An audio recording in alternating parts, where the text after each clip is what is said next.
Okay, so a different kind of MojoHack for us this time.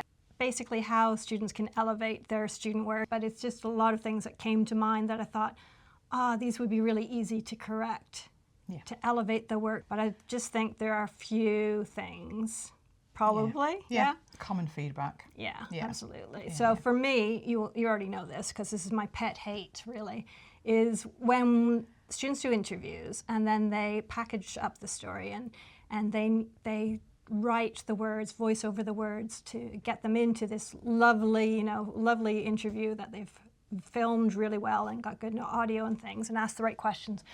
But they say, we spoke to Lindsay Eastwood to find out what she thought about, eating breakfast in the morning, and you don't need to say that because we're going to have a lovely clip from you saying breakfast is really important. So, my thing is like, don't do that. And remember, you've got a caption as well, saying what your job title is or who you are in relation to the film. So, so you don't really need to introduce the person in your voiceover as such, unless you're adding extra facts. And also, you need pictures of that person. So if we're doing Lindsay Eastwood, you need to see just Lindsay in the pictures, I don't know, making breakfast or whatever. Yeah. If you see a whole room full of people doing it and you say Lindsay Eastwood makes breakfast every morning, then you're like, well, which one, who is it? Yeah. So that's also number 2 pet hate. So it's like this, we call them setup shots, don't we, of a person. So when you're going to interview a person, you need some sequences. And we've talked about 5-shot technique all the time, and that is a classic example of where the 5-shot technique can be really useful. Just introducing somebody to into the film, and a walking shot or something like that. Some of the setup shots are a bit eggy, aren't they? They're a bit cliched and all the rest of it. It's really difficult, but you do need to see that person doing something kind of first before we speak to them. And hopefully something that's relevant to what you're interviewing them about. So big one for me, we spoke to, none of that we spoke to stuff. And because we can see that you've been to speak to them, we can see that you've travelled to go and speak to them. We don't need you to explain that to us. You just go straight into the clip. And I guess, maybe sometimes students think of it because they hear it in radio, right? Yes, yeah. Which is appropriate in radio because we can't see, we don't have pictures. So with TV, with, video, we've got extra information, haven't we, because of the pictures, which are hopefully relevant. Yeah. Okay, so that's my number one. My number one. My number 2, and I'm going to jump in here with my number 2 because it's kind of related, is when students, here we are, in the campus in Horsforth, off a little bit away from the city centre of Leeds. And, they go down and do vox pops, right? Asking people the same question, what's your favourite, holiday destination? Or, what do you think of the current politics or something? And they introduce it again by saying, we went down to Leeds City Centre to ask people what they thought.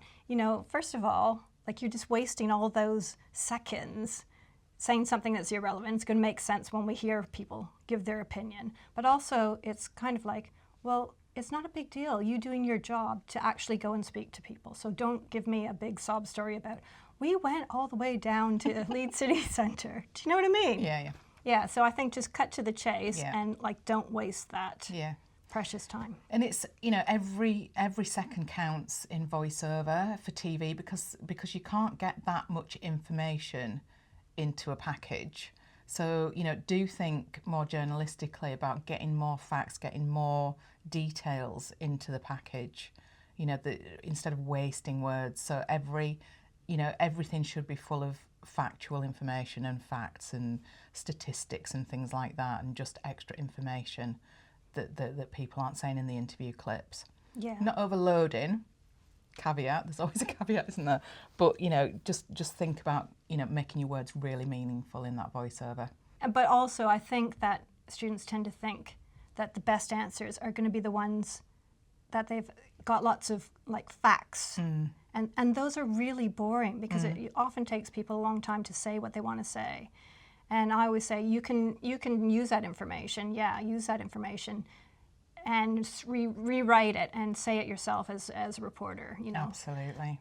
But get to the heart of the matter with the interview by giving the emotional or the more sort of detailed or the more, the feeling behind something. Yeah, emotions, yeah, absolutely. Feelings, yeah. Sum up how you feel about something. Yeah, reactions, that kind of thing. What about pet hate for you? So one of my pet hates, and it's kind of okay on social media, and I think students use it because young people are obviously sort of very attuned to social media. But it is a personal thing, but in a lot of kind of what I would say are sort of professional documentaries or news items, we don't have graphics of questions. So a lot of students put the question onto a graphic on screen and then have the interview clip. It's a technique. It's not, it can be used. I just think it's a bit lazy. It's kind of, you're not using your filmmaking skills. It gets you out of using cutaway shots, that kind of thing. So, I personally don't like that. I think it looks quite amateurish and a little bit studenty. The other thing as well is people using their questions, the interviewer having their questions in the piece, but not mic'd up. So if you want to do that, then that's a technique that you can use, but be purposeful about it. Have a microphone so that we can hear you. Script your questions so that you're not stuttering and stammering, and use them if you're going to do that. And you'd probably need a shot of the interviewer as well if you're going to have their questions in. But otherwise, edit your questions out. You need to edit out the answers as well. So I had quite a lot this last semester gone, who were leaving in the start of the answer.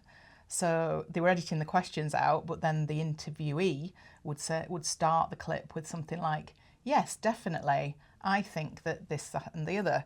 And it's like, we haven't heard the question, so therefore that doesn't make sense. So just get rid of that first bit. Don't have their response kind of to the question unless it's a usable clip. And also, I think like students feel like they're misrepresenting the interviewee if they take like the answer, maybe which is the answer to the last question, Yeah. and put that first. But that might be the most relevant in terms of telling the story. It comes with, I think, practice with actual interviewing and knowing, if you do enough interviewing, you know when you've got a usable clip. But I've had students chop nearly every other word out of a clip, and then they run out of cutaway shots because it's chopped up so much. So that's a little bit of an art to learn how to get a good interview clip out of somebody, and if necessary, rephrase the question and repeat the question. It's like listening out during the interview. That soundbite nugget, golden nugget, yeah, and I think it's with practice. Definitely. So the more you do it, the better you get at that kind of thing, I think. But have we covered them then? I think. Subtitling, maybe. So, obviously there's lots of auto-generated subtitles now, captions, whatever you want to call them. It's one of my real bugbears if you don't go through it with a fine-tooth comb and re-edit the subtitles grammatically, punctuation, capital letters. It needs to be pristine. If you want your stuff to look professional, then don't let it, just don't assume that the auto captions are going to do it right. So like the next batch of assessments should be like totally perfect. If you're watching this and listening to what we say. All right. Excellent, thanks. Thank you.